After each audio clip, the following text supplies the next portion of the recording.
I love the youth. I'm a very great friend of the youth. And I enjoy passing what I know and have to them so that it can be useful. There's no point keeping it in me. So my name is Justin Kimani. The prefix FCS mean fellow of the Certified Public Secretary. I'm a consultant in corporate governance and emotional health. I don't know whether you are given my credentials, but generally speaking, I'm former company secretary of Kenya Power and Lighting for the longest period of time when it was a blue chip. And I was also the chairman of the Kiambu Public Service Board in its formative stages. I'm a founder chairman until its constitutional term ended. So I'm very well grounded in corporate governance, if you can hear me properly. And therefore, I'm very easy at presenting to you a favorite topic of mediation, in which I have a master's degree, was a student of Catholic University, where I studied peace studies and international relations. But I also went to ILU, where Tim is the VC, and qualified in counseling psychology at master's level. So I'm saying that so that you have confidence with this presentation. I have authority in the topic I'm presenting. But today I'll just start with the introductory parts of it. And when you come for your retreat and you have time, you can check whether I can also join you. That will be my very great pleasure. So I suggest straight away we go to the presentation. I am not able to share from my end, so I have given Gabriel the presentation to start with introduction to concepts. It's not the best way of presenting, but unfortunately, I'm not in a position to present it myself. So we can move on. All that on that particular slide is what I have just said about myself. You can move on and move on again. Introduction to concepts of, and then we start with the definitions. We will not dwell much on definitions and explanations. But generally speaking, the word conflict comes from the Latin word configere, which means to strike or crash together or engage in a fight. You see, that is conflict, things that rub each other. Just a moment. Hello? Yes. Good evening. No, I'm in another meeting, as I said in my message. I was given this group by Dr. Tim to present, and I'm on it now. I'll join you as soon as I can. Yeah. Sorry, colleagues, that is actually Tim's VC International Leadership University finding out whether I'll join another meeting, but I've just said I will not. So that's the word configure means the rubbing together, and you can use your imagination that any things you rub together, like a matchstick and a matchbox, what happens? You can get fire easily, and that fire can start.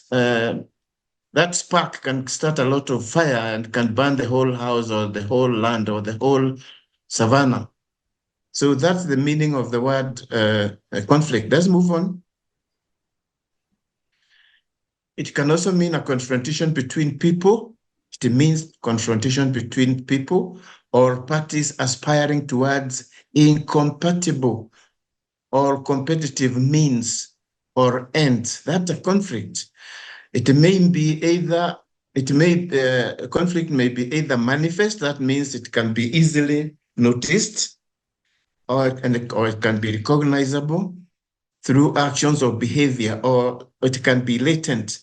In other words, There can be a conflict between the two of you, but until you start acting, you can't see it. It is latent. It is sleeping underground, but it is still conflict. And if it finally erupts, it can cause violent conflict. And it exists if there are incompatibilities. Let's move on, Gilbert.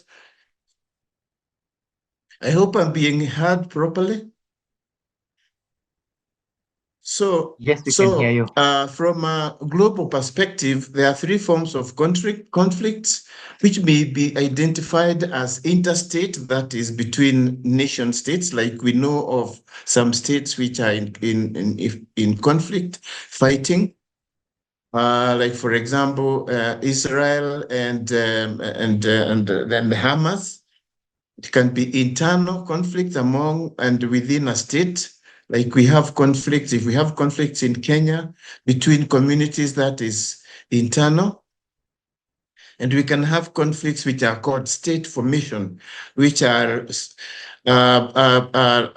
conflicts with the nationals fighting a foreign intervention or fighting for secession to separate from the main states to go and on their own. Move on, please.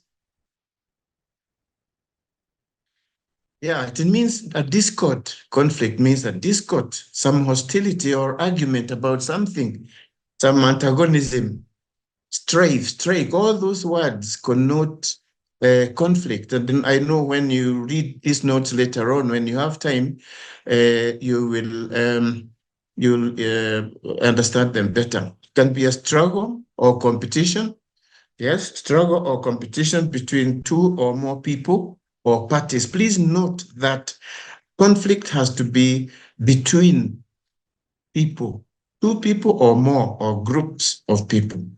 It can be over values like religion, it can be about status, it can be about power and scarce resources, like we are very clear about what is happening in some parts of the North Rift, all those fights about the grasslands and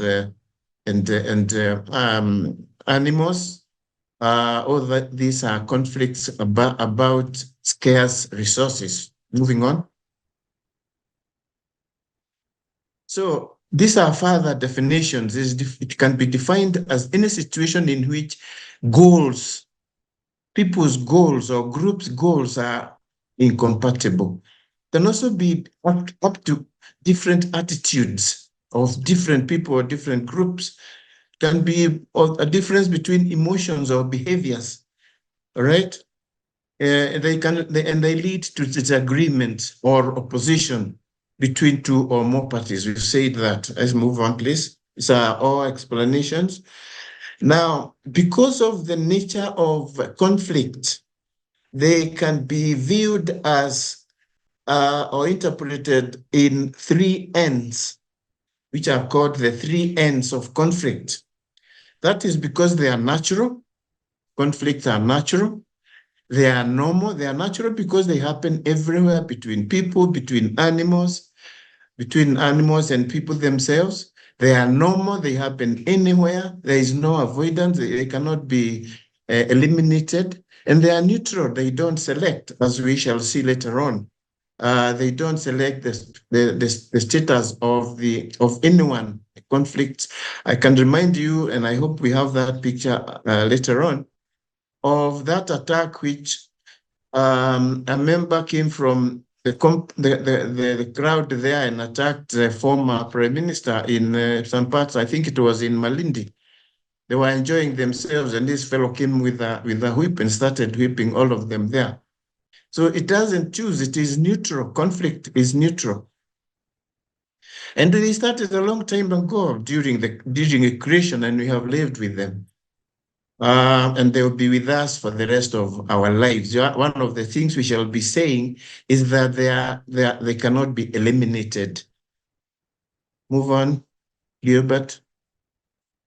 So they are normal because it happens all the time and anywhere in human and wildlife. When we have more time, I'll show you, I'll present to you videos of human beings against wildlife and wildlife itself and so on and so forth. And we have said that it is natural because it is not selective of human or wildlife, and it happens in the course of everyone's life. If they are neutral, we have said that because it does not discriminate against anyone. It doesn't spare anyone.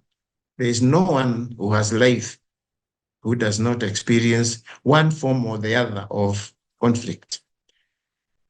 Okay? So it can be domestic, as we shall see later on. It can be human versus a wildlife. You remember a lion came to the city one time and attacked people. We also go to the natural parks, and there we attack them. Those are conflicts between human and wildlife. Can be post selection, as we are familiar with. Can be between high and mighty. It doesn't discriminate. We are just explaining more of that. That is what is meant by universality of conflict. Mm-hmm.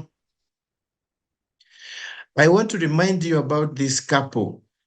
This couple, they were not able to get children, and the husband took the law into his hands and cut the wife's head and arms. Now, this lady now lives without arms because they could not get along in their family institutions. That's an example of domestic violence. There are very many. When we have time, we'll look at more of them. Move on. And that is it. Unfortunately, the video is not showing that. When we meet, it will be showing, and you can see there is our former prime minister. If it was showing, it was moving, you could see somebody come from the crowd and whip him on the shoulders, and also whip the governor there. Why should they be enjoying there when he's sitting behind them there without anything to eat? So it's not moving now, but when we meet next time, I'll demonstrate these things in a video. So move on. All right. You remember in the Bible, there were conflicts between Cain and Abel. Please read this when you have more time. Move on. We see what others there were. That was between Cain and Abel. There was Abraham and Lot. This case when the herdsmen quarreled about the grassing pasture.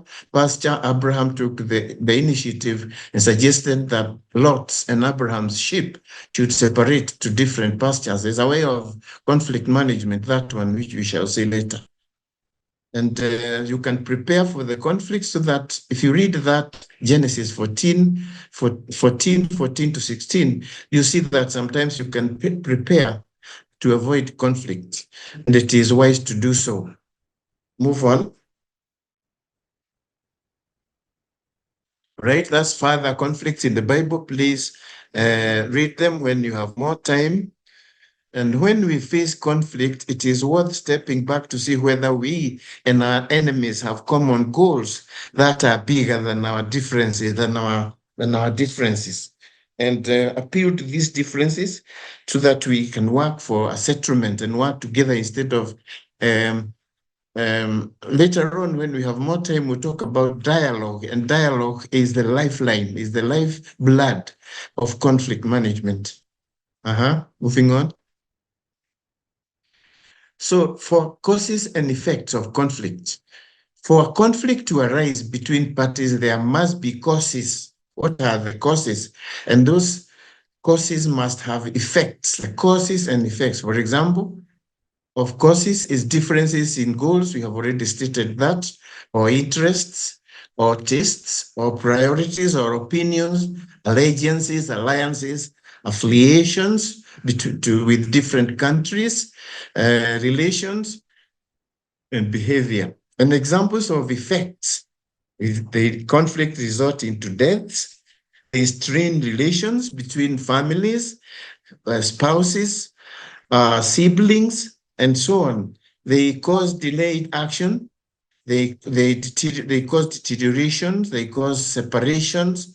They cause divorces. They cause violence. They resort to wars. They resort to property losses, and so on and so forth. Those are the effects. So you have now seen the causes, and you have also seen the effects. Move on, please. Moving on. So conflict is a part of life. I can't say that enough times. Every aspect of life. And if you come across an aspect of life which there is no conflict, please let me know when we meet next, or you text me. It is conflict is inevitable in life. You see that it cannot be eliminated. It is avoidable. You can avoid it. And I wish when we have more time, we'll see how you can avoid conflict. It can be managed so that it is you can contain it for a while before it is resolved. It is destructive, but some of the conflicts, as we shall see later, is constructive. Some of the conflicts are constructive or useful or beneficial. We shall see more of that as we move on. Okay. So we need to have a distinction between terminologies of conflicts. For example, when you talk about conflict resolution, it is different from conflict management. It is different from conflict transformation. It is a difference from when there is peace, and it is different when we talk about peace building and so on. Let's look at each one of those. So resolution, for example, is a more comprehensive term which implies that the deep-rooted sources of conflict are addressed and transformed. The management of a conflict, rarely are conflicts completely resolved, rarely, very rarely. They are managed for the time being until a mediator, as we shall see later, comes to help in resolving them. In that state, in that cycle, which we shall look at as another point when we have more time, we are managing conflicts so that people don't continue fighting and killing each other and destroying property. Transformation is a complete change. To transform is to change in form. It's very significant. A very significant step beyond conflict resolution, but which represents its deepest level. When a situation is transformed, things change their form. That's why we use the word like transport, translate, and all the trans that you know about, they change form. Peace itself is a condition that ensures justice and social stability. Several conditions must be fulfilled to have peace. Let's move on, please. All right. Further distinction between terms, peace building. You have heard there is peace building, there is peacemaking, there is peacekeeping. All these terms, when you come to discussing deeper, if you are doing a master's or a PhD, you'll have to differentiate these meanings, peace building, peacekeeping, and so on. Peace building is a continuation of efforts to maintain and strengthen peace where peace has already been reached. Peacekeeping is maintenance of that peace which you have resolved. Maintenance of it. How do you maintain it so that it does not recur? That is peacekeeping, and that's what like when Kenya was sending some of our military people to Haiti. That's what was supposed to be doing there. And these ones are usually arranged in conflict zones by the UN, or which sends the regional military police and civilian forces with the concept of the nation state. For example, now Haiti had agreed that Kenya could send its military there to try and help keep peace there, peacekeeping. Move on, please. All right. Conflict is an integral part of all aspects of life. We have said that it's for example, social existence and social progress. Contradictions exist at all levels of the society, from the individual to the group to the institutions and nations which constitute conflict.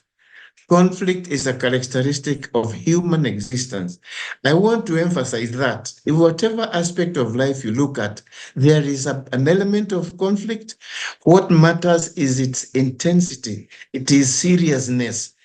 Otherwise, all throughout lives, there is a form or the other of conflict, even at your places of work, your family, even in school, even between this union you have there are forms of conflict. Moving on. So it can be constructive, as we have mentioned. When it is constructive, it means it is useful and healthy. It can be functional. It might be needed in order to have certain things change. It can also lead to constructive disagreement. You can agree to disagree through negotiations or through mediations or through arbitrations. All these are processes of a changing conflict, so that that conflict is not always harmful, it can be useful. Conflicts can lead to new ideas, and I'm sure you know about that. When your interest and other people's interests happen, you engage into dialogue and you bring each other's points of view, and that introduces new ideas, and they can introduce growth among individuals, groups, parties, and communities. And they unite people. For example, you remember the National Dialogue Committee, which has just happened the other day. When it was appointed, riots and demonstrations in the country ended, and therefore we were given a respite. And this National Dialogue Committee has come up with suggestions which, if implemented, will bring peaceful coexistence between Kenyans. Move on, please. Move on.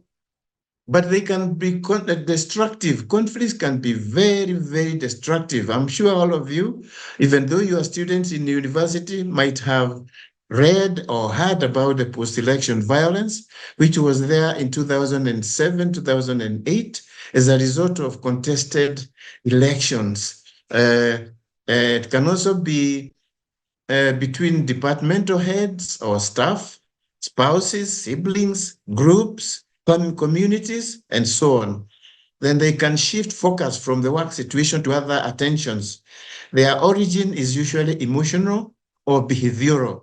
I'm a student of psychology, and that's why we are talking about emotional or behavioral. They can emanate from how people become emotional when they hear or see certain things, and how they behave as a result of those situations. Mm-hmm. All right. Now, levels of conflicts, as we have said, they can be intrapersonal, that is between people. They can also be interpersonal, that is the person himself. You yourself sometimes have a conflict with yourself because you have many competing needs and you have only so much. And you're asking yourself, what should I do with the little I have? Should I do this or the other? Should I take my child to a private university or to a public university? That is a conflict which is within a person. But it can also be between groups, interpersonal, can be between a community, can be between states and so on, which is interstate. It can also be within the state itself, like here in Kenya, we could have, and we have had many of them in the past. Yeah. So why manage conflict? You know, people work together and communicate often or on a daily basis. It is through these communications that people express their differences and there can arise conflicts. So employees have different opinions pertaining to the various issues in the workplace environment. They have different views about how to approach a certain issue.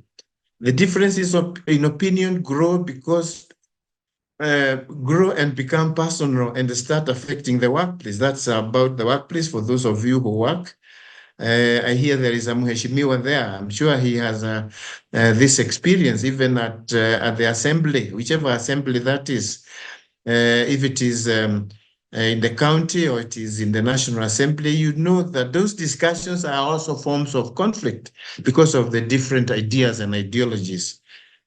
Conflict management must be done before the situation gets out of hand. Why should we manage conflicts? That's what we are trying to avoid. Okay? So why manage conflicts continued? Your workmates, like your classmates, are life companions. And during your work, when you work with people, you have conflicts. When you go to school in the same class or same university, you have conflicts. Do not be reminded about your former colleagues at work or university by the enmity you created during working lifetime or school days. So you must resolve conflicts where they happen. Otherwise, they'll affect your lives. You don't want to leave that university saying, I'll never talk to him again. I'll never talk to her again. They should be, as far as possible, resolved. They should be resolved where they happen. Yeah. All right. These are causes of conflicts in an organization, and there are all sorts of reasons, individuals or groups, depending on one another, to get work done. Can affect production, they can affect sales and accounts departments, common resources, facilities. You have to share things. You have to share computers. You have to share vehicles. You have to share storage space. Who has the use of these things first? All right. So because you have all different tasks to perform, who uses the facilities which are available? They are not enough to go around. You also have different goals in your workplace or in your studies. Who will use what is available first? That word deadline is not spelled like that. When I send these notes to you for reference, I will spell the misspelled words properly. So these types of conflicts occur when individuals do not have knowledge of one another department's objectives. But if you are working in the university or wherever it is, and you know each department's objectives, when you explain each other, then you'll be working towards solving the conflict. So sometimes there are unclear lines of responsibility in a work situation. You find people stepping on other toes, yeah? Or avoiding some responsibilities, leaving it to some others. That is a conflict. That way, work suffers. Move on, please. And I like the speed at which you are moving. Different people in different organizations have different skills. People are jealous that some are doing better than others. Some are more competent than others. We all have different personalities. If you read about different personalities, you can think that some personalities are better than others. You should actually know that no personality is better than the other. It is what you put of your God-given personalities. There are some of us who are very abrasive individuals. They like shouting at others and criticizing. Perfectionists, critical persons are hard to work with. They are very difficult to work with. But the moment you know that that is their nature, then you adjust to listen to them. They will criticize and then keep quiet. They also know in the course of time that their critical nature is not compatible with the rest of the people. But they are also useful. They bring out ideas which the rest of us did not know. Antagonism and the use of demeaning words, shaming people in public is not popular. It doesn't augur well with different people, different groups, different communities. Yes? Are we all together, Bwana Gilbert? Yes, we are. Am I communicating? We are together, sir. Okay. We are together. I've not lost you. Good. I'm happy. So poor communication. People are skeptical. You can't make out what one is saying. You get very angry. You are trying to follow, but you can't. Maybe you are already struggling to hear what I'm saying, and you get very angry. When you get hold of me at a later date, probably we shall quarrel. Simple manipulations, backstabbing, gossips, flatterers, hidden agenda, and this is very common in schools, universities, and so on. When people talk behind others' backstabbing, so on, hostile and angry. These things, please read these things later when you have more time, and you can understand them better. All right. The other thing that causes conflicts are values and ethics. I'm sure you know what values are. What values do you have? What values have you been taught in school? What values were you taught by your parents? These bring in personal nature to the conflicts. There are emotions, and I've told you about different emotions. We all react differently to different actions, to different statements. Conflict itself is an emotional interaction. People who are emotionally connected will have fewer conflicts. So when you're emotionally connected, it means you know each other, you know how people react to situations. There are communication barriers. When I'm talking to you in English now, I might quickly switch to Kikuyu, and not all of you there are Kikuyus. That will be very annoying. You know, we must communicate in a language that everyone understands. So if the member is a chronic complainer, the messenger may devalue the message before it is delivered. You see, sometimes conflict happen because there is no listening. I hope we are together. You must listen before you react to something. Otherwise, you react to the wrong message. Yeah, move on.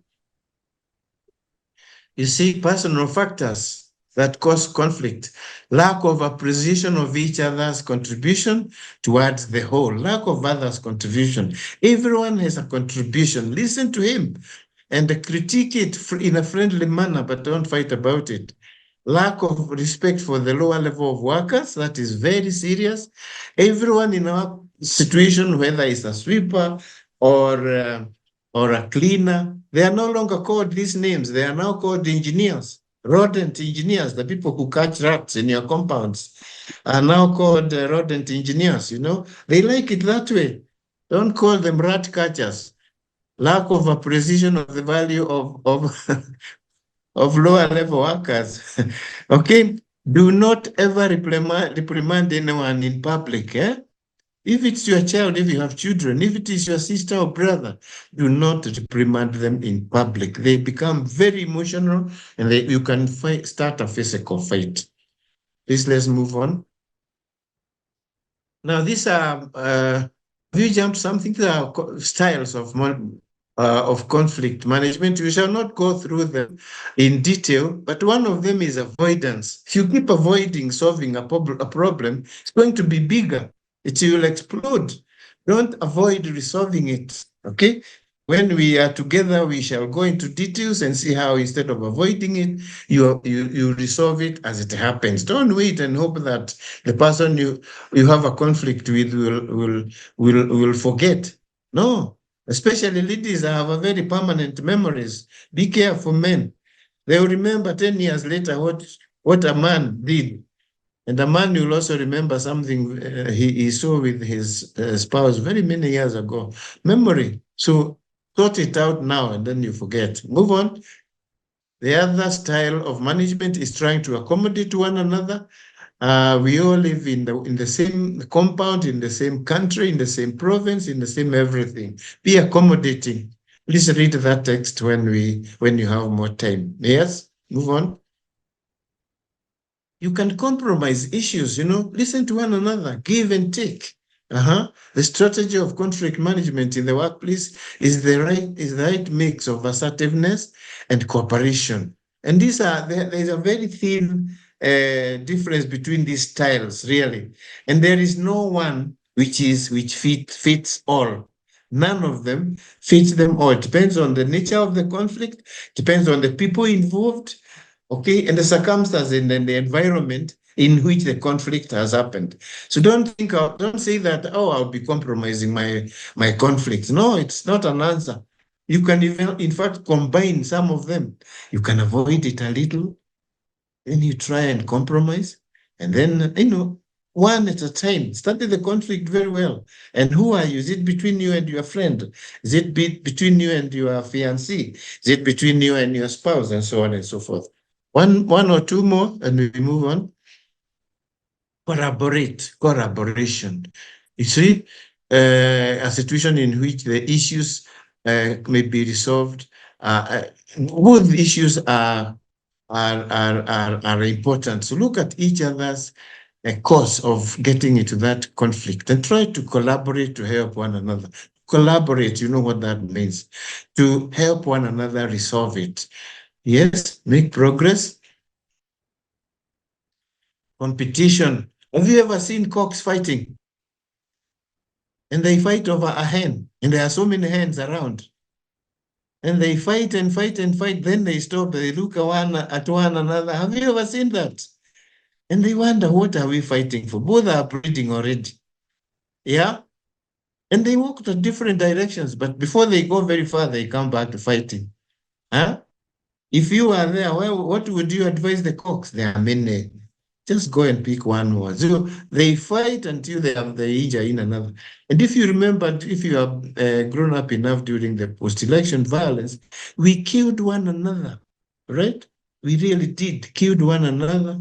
We burnt property and all that. Should we go on until we finish ourselves? Or don't we see sense and stop competing over who is stronger or who is more foolish and so on and so forth? Competition.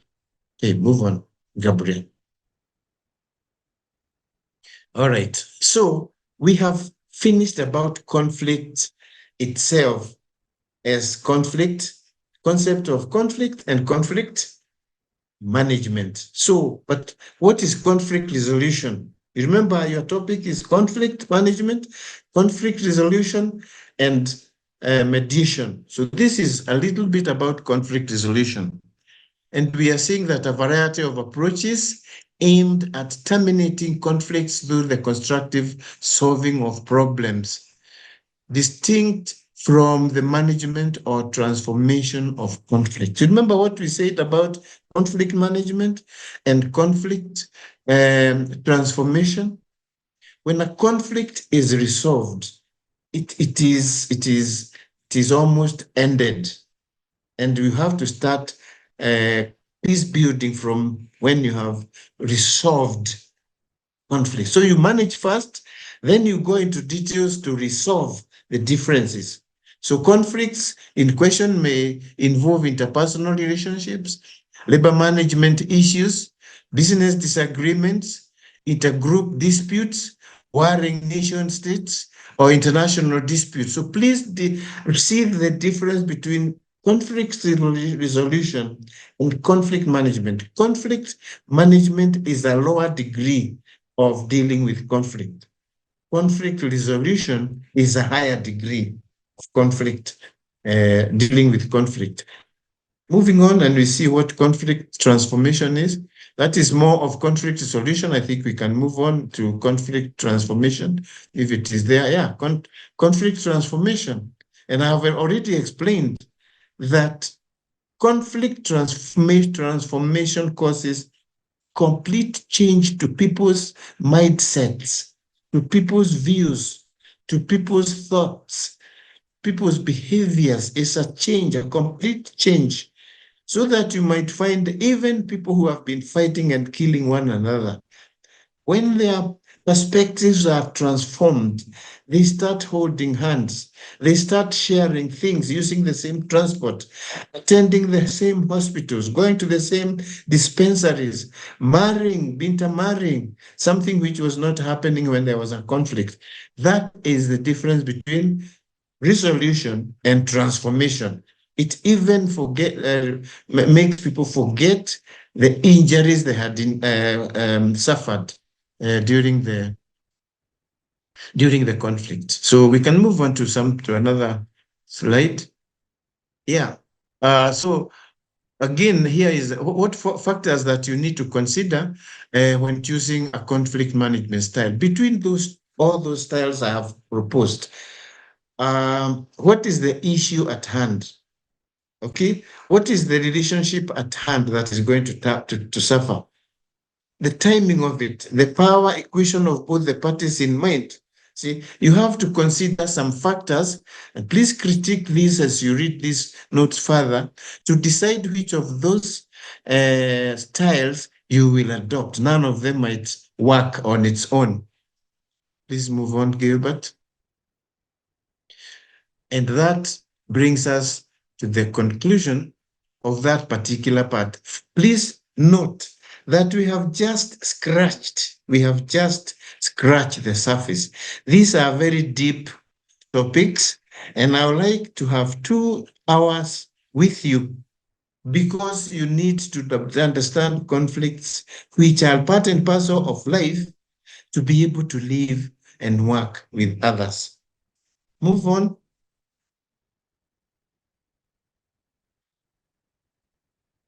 Hello? Yes, can I call you later? I'm in a meeting. I'll call you, please. Yeah. So here we are. We want to talk about mediation. Again, at a high speed, we want to minimize time. I was given only 1 hour, and I know I also brought my 20 minutes with me, so we can extend with a few minutes. So who is a mediator? Mediator is an independent. Gilbert, you thought I came with nothing. Eh? A mediator is an independent. Please note this. A mediator is an independent and neutral person from the conflict itself, right? He's an independent person. He's not a party to the conflict, and is neutral to the conflict. He brings in expertise, very well trained, to assist the parties in dispute. Can you remember, who was it? None. Kofi Annan, when he came in during the post-election violence to mediate us. He's a very well-trained mediator. He's independent, he's neutral, and he has expertise in dealing with conflicts. You can also remember the conflict in Sudan, where General Soboio was mediating. And I think General Soboio has gone back to mediate the conflict in Sudan because, as we shall see later when we have more time, conflicts have a life.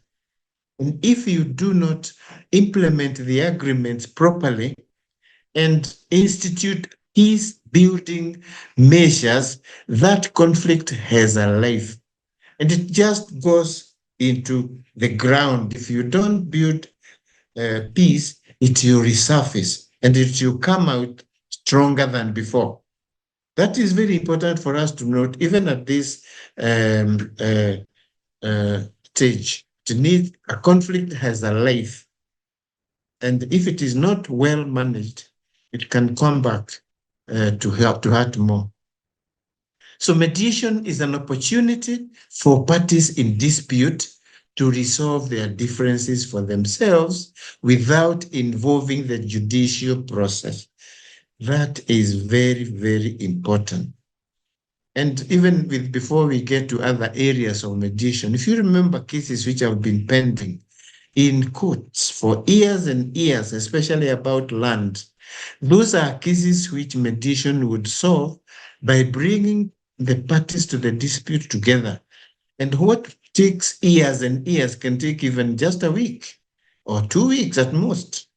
Okay, so it is undertaken by an external party, as we have said, person or persons, and it fosters or brings up the settlement of differences between direct interested parties. Mediation is usually said to be further step to negotiations.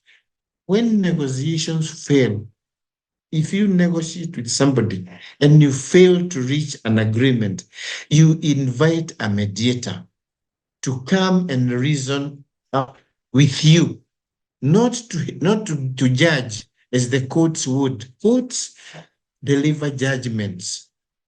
And we can say this early, that judgments in courts satisfy only one party or one person. The other party goes home crying or weeping or disappointed and strains relations.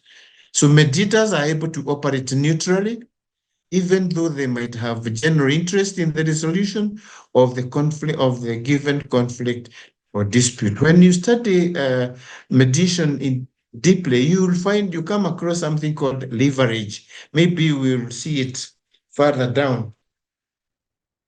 Leverage, because a mediator might have certain powers. If that mediator is the one who provides certain facilities like the donor, the donors, and these people who keep telling us to do structural adjustments and facilitating it, if that person comes from a country like that, he has a leverage power that he can use to influence the agreements that are reached. Let's move on. That's very deep. We need to cover that at another stage. So mediation is a process facilitated by a third party, we have said that, by which disputes discuss their concerns and issues and explore possible options for mutually satisfactory solutions to differences. Remember, the disputants come to the mediation table voluntarily. Even though we will see now that the judiciary has said that a number of or some types of disputes will have to be handled through mediation to reduce the backlog in the courts. And it's working. The numbers are going down of the cases which have been pending there, but also the rate of disputes is going up. So the number might be stagnating because of that fact. I hope you get that point. The rate at which disputes are increasing is as big or higher than the rate at which mediations are sorting out disputes. Let's move on, please. So what is the role of a mediator? It is to facilitate resolution of disputes, not to give judgment. It's to facilitate resolution. And mediators are so trained that they can bring in perspectives of that dispute which the parties were not able to see on their own. His role is to explain rules of engagement. How do you engage in this mediation? Statements of understanding for the parties' signature. Everything that they do there, the signatures they put on paper must be understood. To maintain confidentiality, except in circumstances provided under the rules. Mediations are confidential and are only for the parties involved and sometimes their lawyers, if the lawyers are present. The other role of a mediator is to file a mediation report with the mediation deputy registrar at the judiciary. There is a mediation registrar, a very high office there. And that office, as we might see later, is the one which decides which cases are suitable for mediation and which cases must continue in the courts. As far as possible, as many cases should be given to mediators. I'm a mediator myself, and the court sends to me certain cases to mediate, and the parties have to agree to that mediator. Not have to agree to that one, but they should both agree that they accept that mediator. If they don't, because they find that that mediator is not neutral, they can ask for another mediator. And if they fail to resolve their differences, the case can go back to court for a further allocation of a mediator or to proceed under the judiciary. All right, Gabriel and your team. So remember we said that it is voluntary. Now we are bringing out the salient features of mediation. It is voluntary. No one will force you to go into mediation. You must agree that you must be the one who has agreed that you will undergo through it voluntarily. And you must select or agree to a mediator. It must be a mediator who both of you have agreed on. The mediator's role is to assist the parties in identifying their needs and interests. That is what the mediator does. To generate options, yes, I've already said that. His role is to document agreements when they are reached. Of special note is that it is not the mediator's role to give judgment. I've put it in red. A mediator does not give judgment. The decision comes from the parties, and that is why mediation is said to improve relations. So then mediation is usually confused with arbitration, and these are different aspects. We need to really differentiate them, because when you go for mediation, you might say you're going for arbitration, but the processes are very different. Mediation is a facilitated negotiation, right? mediation is a facilitated negotiation. We started with the negotiation, but we failed. So we facilitated that negotiation through a mediator, okay, for the parties themselves. It is unlike arbitration or litigation, which is a court process, in which the outcomes are imposed and they are adversarial. The decisions in a court situation are imposed on the parties, and one party goes home unhappy, the other party goes home happier, and from then on, they might never see eye to eye. Okay? It strains relations. So only one party is happy with the outcome, and the outcome creates bitter relationships between the parties. We shall see other contracts. Agreement reached through a mediation process has no appeal. Please note that. If you go through a mediation process and come to an agreement which you sign, and that agreement is filed in court, there is no appeal on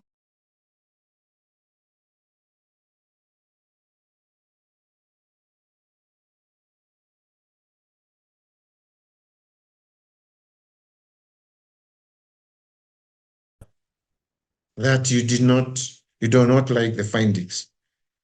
Moving on. That is a mediation process, which I think I want to agree with you, to ask you, not to go into details, but we just want to say that a mediator brings, meets or communicates with the parties to ensure everyone understands the concept. We called parties together before we start the mediation process and explain what's going to happen and what mediation means. So frequently, where this is possible, they will meet with the parties separately before joining mediation meetings take place. Please note that we prepare parties to understand exactly what they are going to do. This is not adversarial. If you have been fighting between yourselves, now you must stop fighting and start talking to each other. We hold joint meetings. Mediators seek to encourage the parties to raise and work through the issue together. Mediators may have private meetings with the parties during joint mediations. I remotely took part in the mediation of the Sudan conflicts, and I could see the mediator meeting different groups separately, canvassing with them to agree on an issue or to accept an issue. So any information shared during those private sessions must be confidential unless the parties themselves agree that it can be shared by the other party. Read that when you have more time. It's a very interesting process. Yes, Gilbert? Move on. Okay, respect for each other must be maintained. It must have civility and politeness. And you must be self-controlled as you don't lose your tempers there. I have mentored, I have mediated groups which start fighting right on the table there, and I have to be very careful not to be involved in the fracas. And a mediator usually sits near the door so that if they start fighting, you can get out, but don't get out through a window. All right, and it is advisable to hold these mediations on the ground floor because people can throw each other out of the window. It can deteriorate instead of. So they agree on estimated time duration for the session. You must agree. This is we want to try and sort one this out within a week or within 2 weeks. If we fail, we go back to court. So we explain that the process will begin in a joint session where everyone sits there and we explain the process, explain the purpose of caucus. You understand what are caucuses, right? Groups can go out together and agree. Oh, let us give in to this one. Oh, never ever, never go beyond this. You have had this Namwamba. Ababu Namwamba keeps saying, what does he say? Non-negotiable. What is the expression he uses? Ababu Namwamba. Minimum what is the expression? A very appropriate statement. Irreducible minimum. Yes. Huh? Both parties agreed on the irreducible minimums. Move on is a very strong expression. Don't tell your spouse that there must be, you must always reduce those minimums. Move on. Okay, so advantages of mediation over other methods is that the process is voluntary and emphasizes the advantages, which include you retain control of the outcome of that dispute. You, the parties, you retain control. You are in charge. You can control the speed of how you want to move. You can spend whatever time you want. The cost savings, imagine you have been paying lawyers throughout the 1 year. Every time you go to the lawyer, he charges you fees. You incur transport, you pay for court charges and so on. So a mediation saves costs by a very big percentage. It improves relations. Mediation improves relations. And that is why people, after they have been mediated, start working together, living together, and even loving one another. Let's move on. We are not very far from the end. So when you reach an agreement, you own up the process and you drive it to their mutual fulfillment, and you resolve your own dispute. If you compare that with the judicial process, I've already told you that in a judicial process, only one party goes home happy. Look at the foot of that presentation, and that is the note in every presentation. It says revives, restores, and revitalizes relations. Mediation, that is. Right, move on. Right, other advantages of mediation is that the mediation process is efficient and effective, as it concludes the cases faster within 70 days. That's the requirement under the current mediation process. You must finish, or you should finish your process within 70 days. That's a very short time compared to 10 or more years that you have been waiting. But if you can't, you can extend, you can apply for an extension. We have talked about the cost effectiveness, and we also say that parties are in charge of the process and outcome. It is easily accessible. You can always come to me for a mediation. You don't even have to go through the court. You can come to me direct. We agree on the fee. But when you reach an agreement and you sign it, we must register it for it to be valid. It is a friendly environment. It revives, restores, and revitalizes family, community relations, and cohesion. It saves or preserves relations. We have said that times and again. It ensures confidentiality so that when the mediation process is over, you can now go and celebrate there, but you don't have to give people details of what you agreed. Make progress.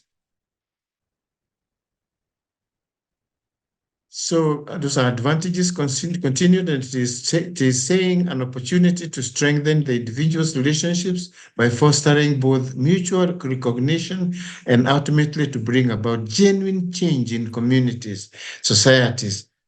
I participated once in this conflict, which was in Mount Elgon, which was very, very severe. People killed each other a lot. People cut each other's heads and hands and legs. But after the mediation process, which I took part in, people were shaking hands and walking home together, crying over each other's shoulders. Those who had stolen others' cows and were now milking and taking milk from other people's cows, they returned the cows and they paid for the milk they had taken. That is transformation, isn't it? All right, move on. How do you become a mediator? Gilbert and your staff and your student fellows. If you're interested, you need to undertake certain trainings, at least 30, 40 hours of exposure. You must go through that. and they are available with the Institute of Arbitration. There are several firms now, and even some universities like I've seen there is Pan-African University is represented. And I think St. Paul's also is also offering, I'm not sure about that, but there are several institutions, even at university level, which are training mediators. Moving on. So there is accreditation requirements. After you have been trained, you have to go through the Mediation Accreditation Committee, and it is merely to confirm that you have been well trained and you meet other requirements which you not go through it, but it is vested with accreditation authority, which maintains a list of accredited mediators. We are quite a number there. There is enough work to go around. And when you are accredited as a mediator, then you choose an area. For example, I'm a mediator in Nairobi, and I'm trying to be a mediator in Kiambu also. And elsewhere, there are more cases in the outer counties than in Nairobi, which are easier to sort. So you could go to one county and I can see that St. Paul's University offers peace and conflict resolution. In fact, I'm trying to be a lecturer there. So if you are a student, I might be your teacher soon. Pray for me. So the judiciary requires not less than 200 trained mediators. That was at the beginning. Now we are quite a number. The training threshold is the 5-day, 40-hour mediation course. It's very easy. If you have a first degree, you'll be exposed to a 40-hour mediation course, which takes about a whole week, and then you graduate. When you come out of that, then you go through a mediation accreditation committee, which is called MAC. Go through that, and you can become a mediator, even as you are a student, if you have a first degree. Right? Let's make progress. All right. Applicants are required to pay a non-refundable application fee of 1,000. I hope this has not changed. This is when that's what we were paying when we were the first lot. Now it may have gone up, but not very far. So the fees must be deposited. Those are details. You can look at them later. And that is the process of paying that amount. Academic and professional certificates, those are the things you need to produce. Course content from training institution must be produced to the accreditation committee. Letter of an introduction from the training institution which trained you. 2 original character reference letters.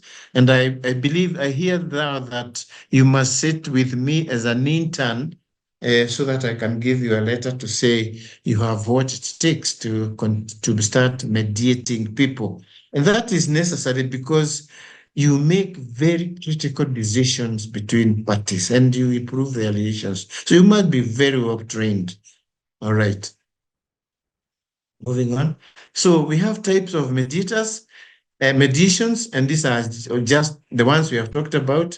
They can be court-annexed mediation processes, which means that it is the court which decided that matter should go for mediation and actually appointed a mediator or mediators to mediate that conflict. Or you can enter into a private mediation with me or with others. I'm not campaigning for myself. If you don't like me, or if I'm your relative and might favor one of you, don't come to me. You need to look for a neutral mediator, and that is now a private mediation. The fees for private mediation is not regulated. You just agree on a figure and agree also on who will pay what amount. In court, if you are court annexed, you'll be paid only 20,000 shillings, even if it takes weeks and weeks. You'll be paid only 20,000 shillings if you are a mediator. So you must get a few private ones and a few court annexed so that you make a living out of mediation. Move on, Gilbert. So those are the provisions in the Constitution, Article 159, 2C of the Constitution of Kenya. Please check whether that is correct. But this is only to say that there is a provision for mediation in the Constitution. It recognizes it as a form of dispute resolution to be annexed by courts and known as court-annexed mediation. This is a mediation process conducted under the umbrella of the court. In other words, the court is interested in how the mediation is going. It's a new dispute resolution mechanism introduced through a pilot program launched in 16 localities. That was at the beginning. Now there are many all over the country. Cases are first submitted to court in the mediation and dialogue centers at Milimani Court, and then they are analyzed or screened to decide which ones are suitable for mediation. Moving on, we are making good progress. Court-annexed mediation and dialogue is conducted under the auspices of an umbrella of the court. We have already said that. And the court decides in the pretrial stage of a case whether a case is suitable for mediation. We have covered all that. And the court gives the parties an opportunity to explore whether the dispute can be settled amicably without involving the court. Right. Private mediation, we have talked about it, and the mediation fee, I have already said that is paid by the parties in equal shares or in such other proportions as they may have agreed in writing. Moving on. Now, there is Christian mediation, and it is not different from what we have just gone through. We are only saying here that we invoke biblical principles. And we have listed a number of scriptural, because I know you are Christians and good Christians at that, you want to invoke scriptural references which can help you mediate. You must be religious. You must belong to a certain religion in order to follow the principles. So the Bible establishes basic principles of Christian character, and it is not a third method of mediation. There are two, private and judicial. But you can decide in either of them to use the Christian mediation approach. And that is the details about it.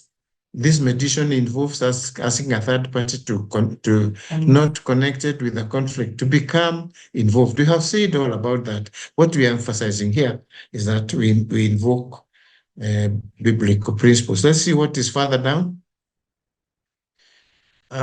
It's further about that. We talk about love our neighbors as ourselves.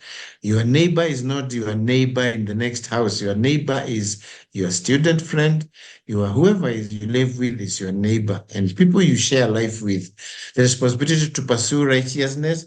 And so these are details about your faith and how that faith should persuade you to agree with the people with whom you are in dispute.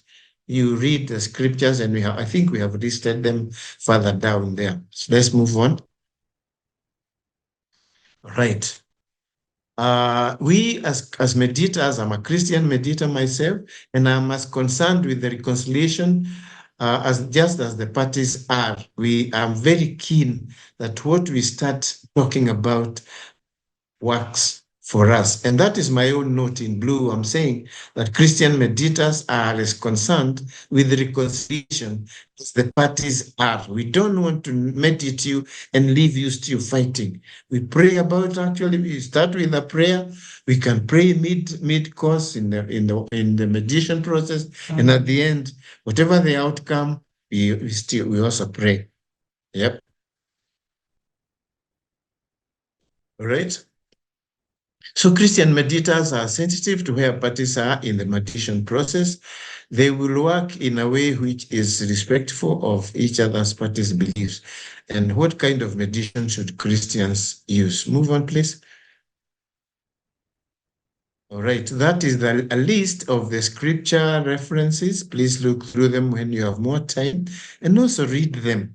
If you're aspiring to be a mediator, you need to be spiritually ready and skilled to mediate parties to an amicable resolution. Move on. So each party will be willing to change harmful attitudes and behavior. Read that Proverbs 28:13. Each party will be open to forgiveness and reconciliation. Once you have gone through this process, forgive one another. Even if the disputant had cut your finger, look for a way. Greet him with the left hand if it was the right which was cut. Yeah, it's a lot of effort, and people become very, very close, and they love one another and repent and pray and forgive each other. Moving on. It is the parties' conflict. One of the greatest strengths of mediation is that it is the parties and not the mediator who have responsibility for what decisions they take, both on the substantive issues in conflict and the relational issues. Relationships are very, very important. You are not an island. You live with people, and you must live in peace with people. So mediate and agree. Remember, if you are conflict, I forgot to say, is like axe heads. You know axe heads in a bag? They must rub against each other. And we people are like axe heads in a bag. Now and then we rub against each other. Yes, because we have different interests and tastes and ideas. Right. You can't avoid axe heads rubbing against each other if they are in a bag. And we are in a bag of this country. It's a bag. We use the same roads, we use the same churches, we use the same, and so on and so forth. So characteristics of mediation, different mediators approach the role in different ways.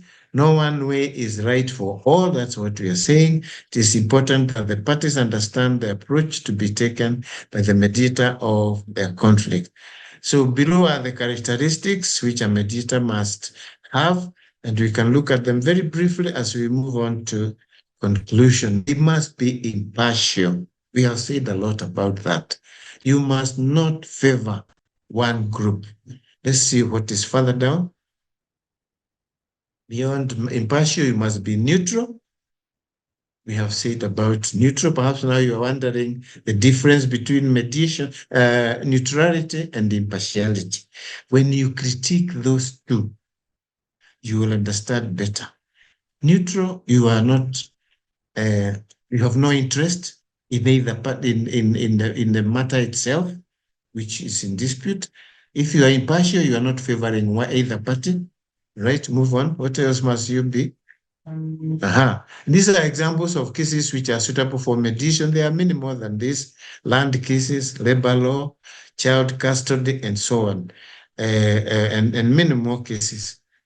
So that is the accreditation process. Any person seeking to be accredited as a mediator shall need to comply with the following basic requirements: must possess an undergraduate degree from a university accredited by the Commission for University Education, be a current member in good standing of a professional body. For example, I'm a current member of the Institute of Certified Secretaries. I'm also a member of the board of directors, or in good standing. Must have attended and completed a mediation course of not less than 40 hours. We have already said about that. Please move on. A mediator must have good listening skills. I think we have talked about that. Ask good questions to get more information and draw. This is the process which we may not need to go through here. You must maintain an open posture in that process. Keep nodding or giving positive comments to show you are listening actively. Don't doze.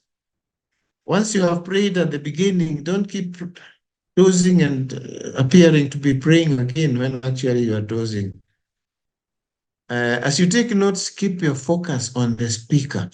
Even as you take notes, show that you are present and you are listening to each case, right?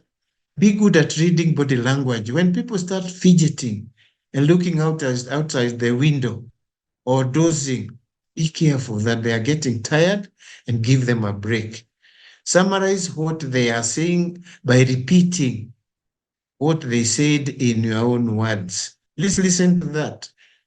When you say something the speaker had already said, you have assured that person that you heard and you listened and you understood. Okay? Be attentive at all times. Yeah. Moving on. I hope we are just about there. Be professional at all times. Be neutral, be attentive, be confident. Must show that you know what you are doing. Give parties confidence.